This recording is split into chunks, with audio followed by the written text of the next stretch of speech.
maybe sometimes this is how it seems. It took God 7 days to create the world, but it'll only take 7 years to change mine. Maybe that's how it seems. Maybe this is more like reality right here. When the Lord trying to tell you there's the one. Not delivered.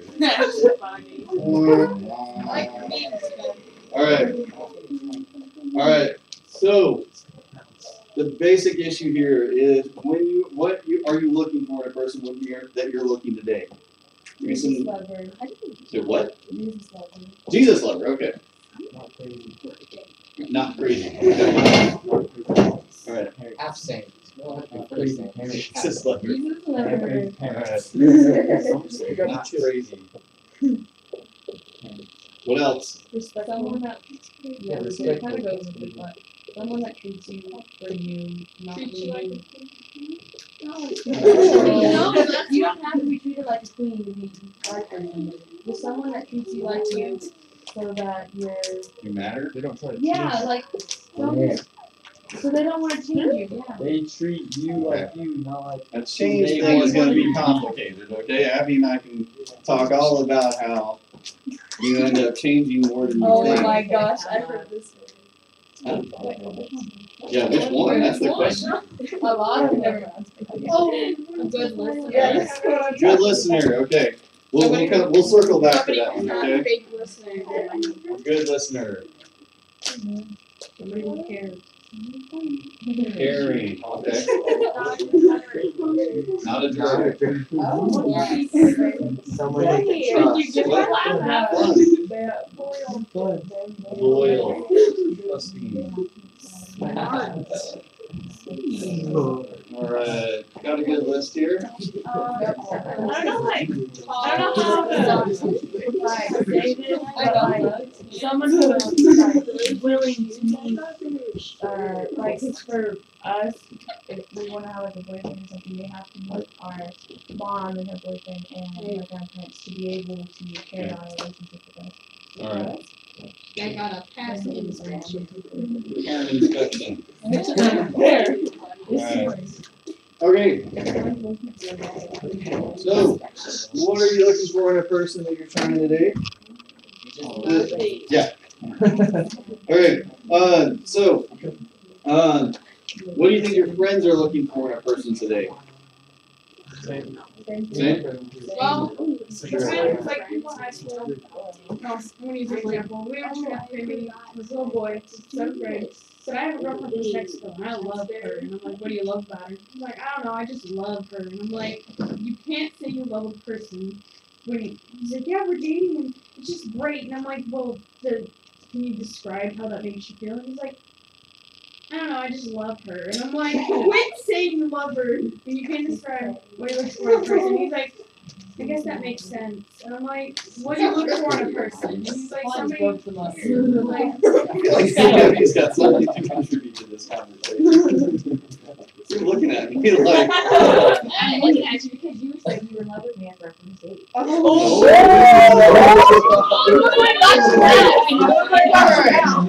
Alright. Let me clarify something real quick, okay? Riley's example is she's directly asking, why do you love that person? And they said, I don't know, I love them. Okay? I just know the word love. Right.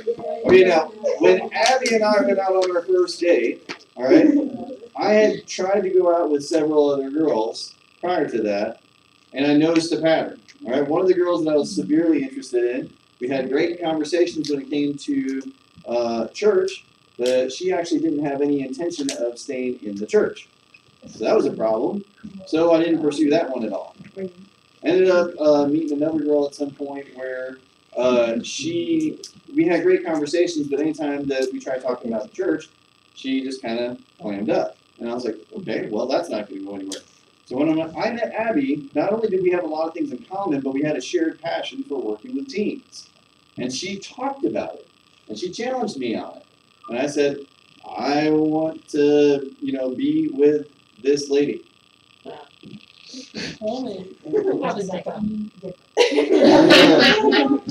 I don't know. It's different, as we usually say in the house. I'm a mute. So. All right.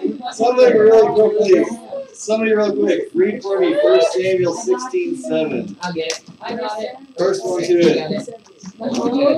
What? First Samuel 16:7. Yeah. 16:7. I gotta go find it. All right. All at 7. Just verse 7. Yeah. All right. Listen up. But the Lord said to Samuel, do not consider his appearance or his height, for I have rejected him.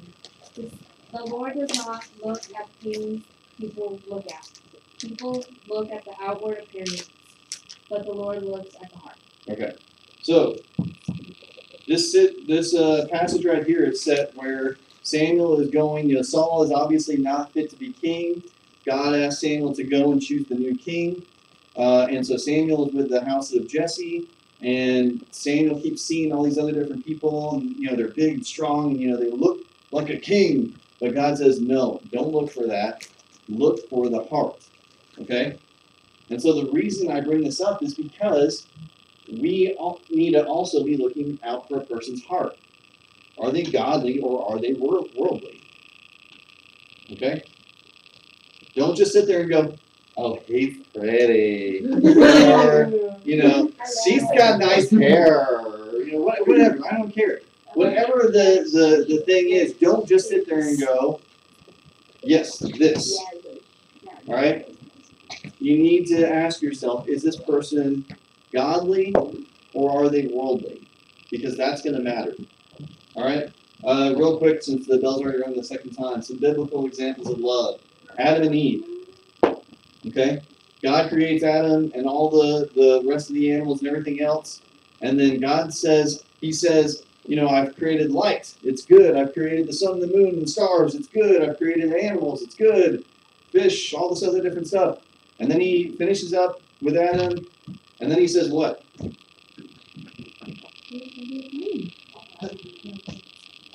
God says, it is not good for the man to be alone. And so he specifically has the animals march in front of Adam in what fashion? Pairs. Pairs of what? Male and female. So you've got Adam, who's all alone. Exactly. And he's going to go, okay, male lion, female lion. Male duck, female duck. Male.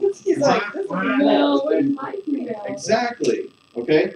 I don't know if you guys ever end up hearing this, but I heard it all the time when I was single, was this argument of, well, you got to be okay with being just you and God before you can be okay with you and somebody else.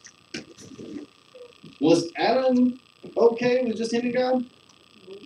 Initially he was. Who was the one that pointed it out to him that he was alone? God! And so it's part of the joy in a relationship is the idea that you're not alone.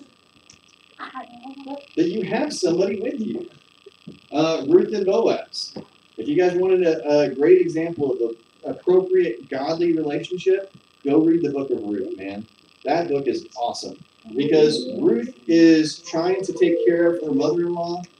Naomi says, go to the threshing floor, wait for Boaz, and then when he's alone there, uncover his feet and tell him that you want to marry him.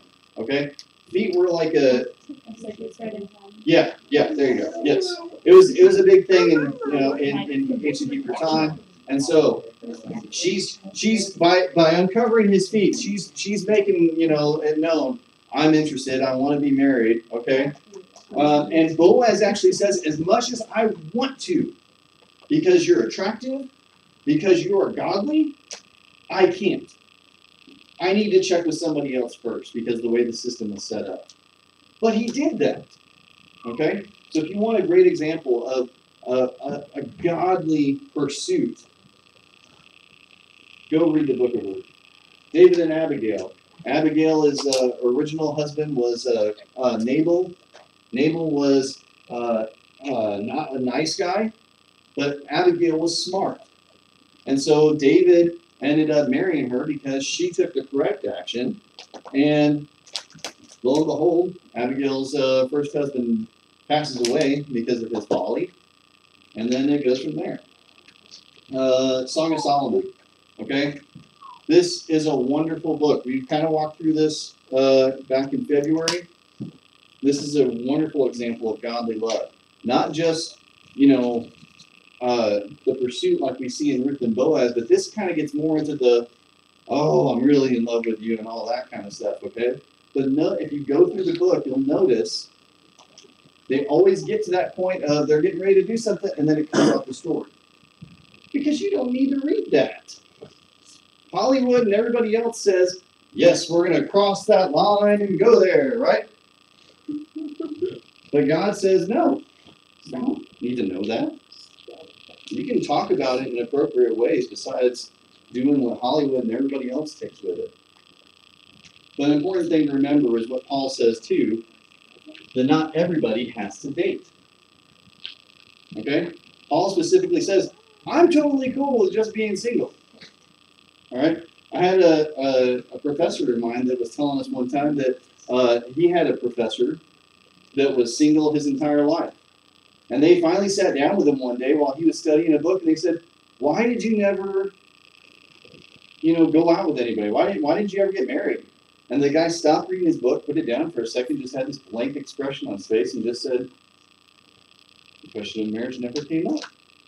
And then he just went back to his book. I mean, he had no desire to date somebody. So it's okay to not date. Some people are, in fact, wired like that. So you don't have to sit there and look at yourself like there's something wrong if you're not interested in dating anybody. Either it means that you're just genuinely one of those people like Paul, wired to be single, which is fine, or you're just noticing that there's nobody in the immediate vicinity that you want to date. And that's okay too. All right? Common characteristics you're going to see in these is obedience, wisdom, and passion. All right? Matthew 7, 24 through 27. Somebody read that for me real quick.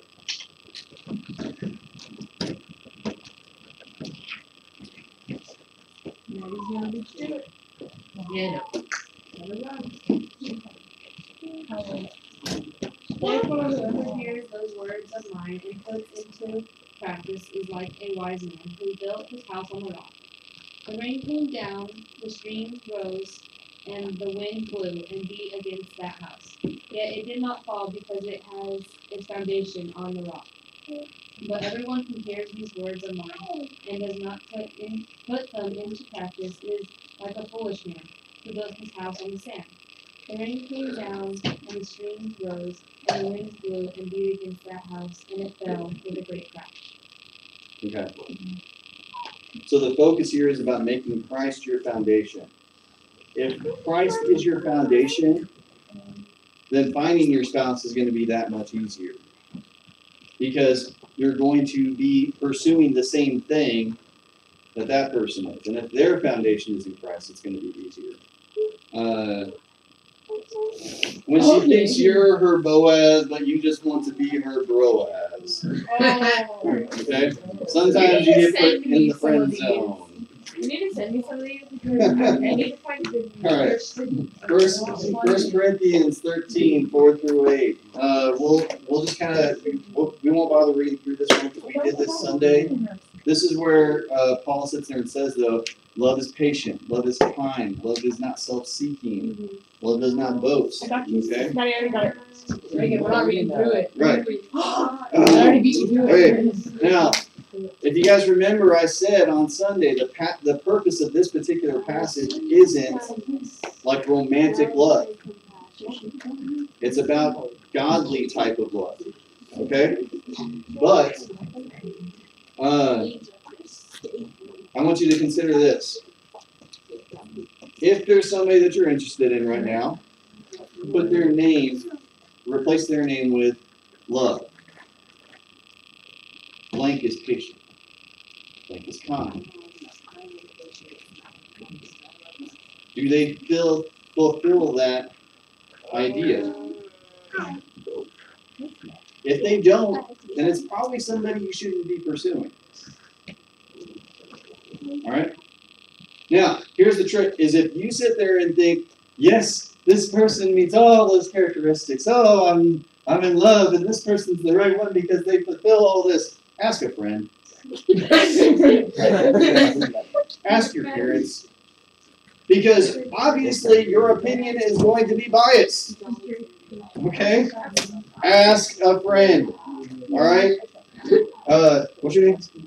Brayden. Okay, let's say Brayden is interested in a girl named Kristen. I don't even know if you are interested in any girl right now, but let's just, for the matter of example, let's say Brayden is interested in a girl named Kristen. Okay? And Brayden goes, Kristen is patient, Kristen is kind. Yes, she fulfills all these. And then he goes, hey, Dylan. Yes? I checked with Deja beforehand, but yeah. Yeah. Brayden goes, Dylan, is Kristen patient? Is Kristen kind? And if Dylan says, no, are you crazy? X-nay. Alright? The benefit of asking somebody else is going to be that you're going to not have that biased opinion. Okay? Unless Dylan's just trying to mess up his buddy here and goes, yeah, go for it. Don't do that. Don't do that. Alright? Don't do that. Alright. Main point for tonight. Main point for tonight. Love is something that should be protected and treasured that God gifted us. Yeah? Take your time. Find someone with a heart for God. Alright? Sunday.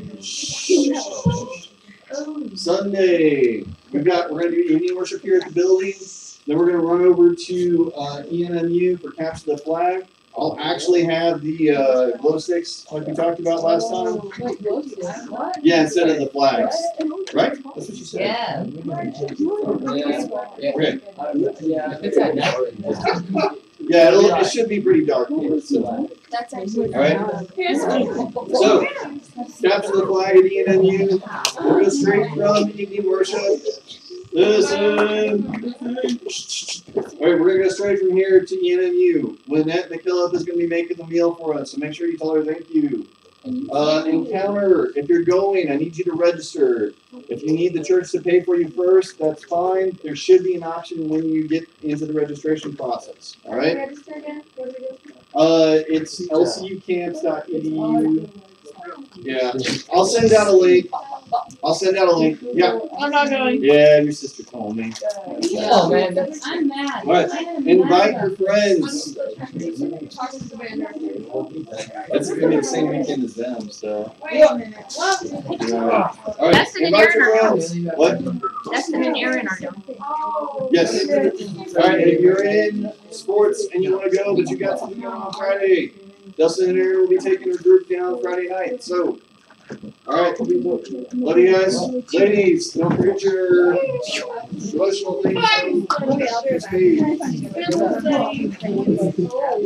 that chair. You should have gotten your bigger chair. Okay. Give a hug. What?